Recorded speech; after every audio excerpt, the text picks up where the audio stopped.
A ball is projected vertically down with an initial velocity from a height 20 meter onto a horizontal floor.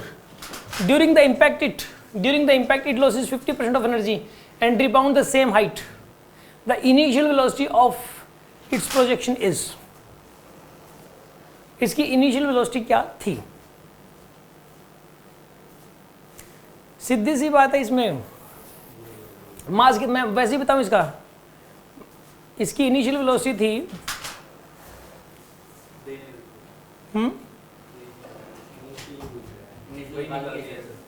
सुनो कैसे करोगे आप, देखो ball की initial velocity मान लो यू से फेंक दिया इसको, कितनी मीटर से?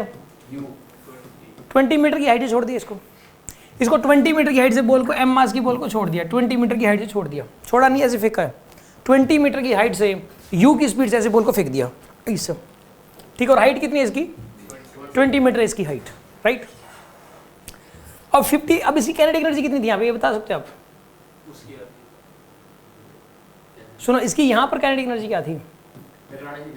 हाँ, टकराने जस्ट पहले। काइनेटिक एनर्जी यहाँ तो थी half M you square plus m ji h, वही यहाँ पे होगी। एनर्जी कंजर्वेशन लगा सकते हो ना, यहाँ पे हो, यहाँ पे एनर्जी कंजर्वेशन, यहाँ पे एनर्जी कितनी थी? हाफ एम यू स्क्वायर, वो जो बढ़ेगी वो तो लिख ही लिया आपने। यहाँ काइनेटिक प्लस पोटेंशियल कितनी थी यहाँ पे? एम जी एच, एम इंटू 10 इंटू 20। यहाँ की मैकेनिकल एनर्जी ये वाली आई कि नहीं आई आपके पास? आगे मैकेनिकल एनर्जी यहाँ की, यहाँ kinetic energy half M you square और पोटेंशियल एनर्जी एम जी एच, ये आ गई आपके पास, यही एनर्जी यहाँ की होगी। अब इसका 50% गया, इसका 1/2 गया। एक बात बताओ, यहाँ की एनर्जी लिख लो आप, ग्राउंड का रेफरेंस मान लो, ग्राउंड का रेफरेंस मान के यहाँ की एनर्जी लिख दी मैंने, टोटल मैकेनिकल एनर्जी लिख दी। टोटल मैकेनिकल एनर्जी ये ब्रैकेट में जो बंदा वो है कि नहीं है, मुझे तो बता दो। ये काइनेटिक है, ये पोटेंशियल है, ग्राउंड का रेफरेंस मान के उस पॉइंट की टोटल मैकेनिकल एनर्जी आ गई आपके पास।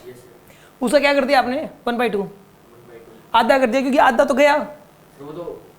ऊपर वाली की निकाल लिया, नीचे तो बॉल जब यहाँ आएगी तो भी इसकी मैकेनिकल एनर्जी इतनी ही होगी टोटल। हाँ, टोटल मैकेनिकल एनर्जी तो उतनी रहती है। एनर्जी कंजर्वेशन लगा सकते हो, जो यहाँ की एनर्जी है वही यहाँ की एनर्जी होगी जब टकराने जस्ट पहले, तो काइनेटिक एनर्जी उतनी बढ़ जाएगी।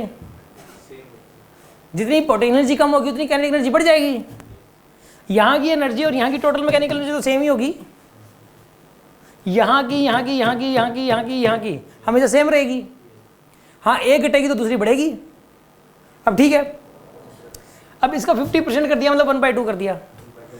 इसको इक्वेट कर दो आप एम जी एच से, देखो half into m you square plus में 200 एम का 1/2, इसको इक्वेट कर दो एम जी एच, मास कितना है एम, जी की वैल्यू 10 और एच इस बार सेम हाइट तक ऊपर उठ गई है, एच 20 मीटर तक ऊपर उठ गई है।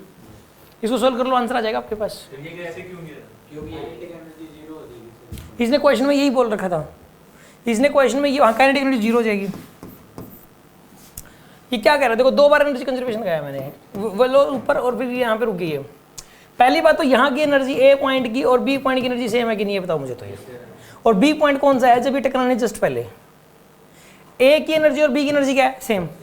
तो ए की एनर्जी मैंने लिख ली पहले, तो ये लिख ली। अब टकराने के बाद ये सी पॉइंट बन गया, मान लो है तो ये टकराने की जस्ट बाद। अब इसकी एनर्जी बतानी है कितनी हो जाएगी, इसकी एनर्जी इस वाली वैल्यू का हाफ हो जाएगी, नहीं हो जाएगी। जो ये वाली वैल्यू लिख रखी है मैंने, ये सी पॉइंट पे टोटल मैकेनिकल एनर्जी है कि नहीं है। और सी पॉइंट है कौन सा, टकराने के तुरंत बाद, टकराने के तुरंत बाद की सिचुएशन है सी पॉइंट। और टोटल मैकेनिकल एनर्जी उस टाइम ये वाली है कि नहीं है, बोलो है ना। अब एक बात बताओ, जब ये ऊपर चली जाएगी ऐसे वेलोसिटी बढ़ती, यहाँ पे घटते घटते क्या हो जाएगी यहाँ पे। अब यहाँ की टोटल मैकेनिकल सी पॉइंट की और डी पॉइंट की सेम है कि नहीं है, बोलो। सी की मैकेनिकल एनर्जी और डी की मैकेनिकल एनर्जी क्या है, टोटल मैकेनिकल एनर्जी सेम है। सी और डी की मैकेनिकल एनर्जी सेम होगी। अब एक बात बताइए, अब इसके अंदर एम से एम कैंसिल हो गया, तो यहाँ पे क्या आएगा, ये v²/4 प्लस में 100 इज इक्वल्स टू 200 आएगा। तो v²/4 की वैल्यू कितनी आएगी, 100 आएगी। तो v² की वैल्यू कितनी आएगी, 400। तो v की वैल्यू कितनी आएगी यहाँ पे, 20। तो 20 मीटर पर सेकेंड हो जाएगी। ये लो, समझ में आया कि नहीं आया बताओ मुझे तो। आ गया, इसको दोबारा सोचना, कोई प्रॉब्लम तो पूछ लेना।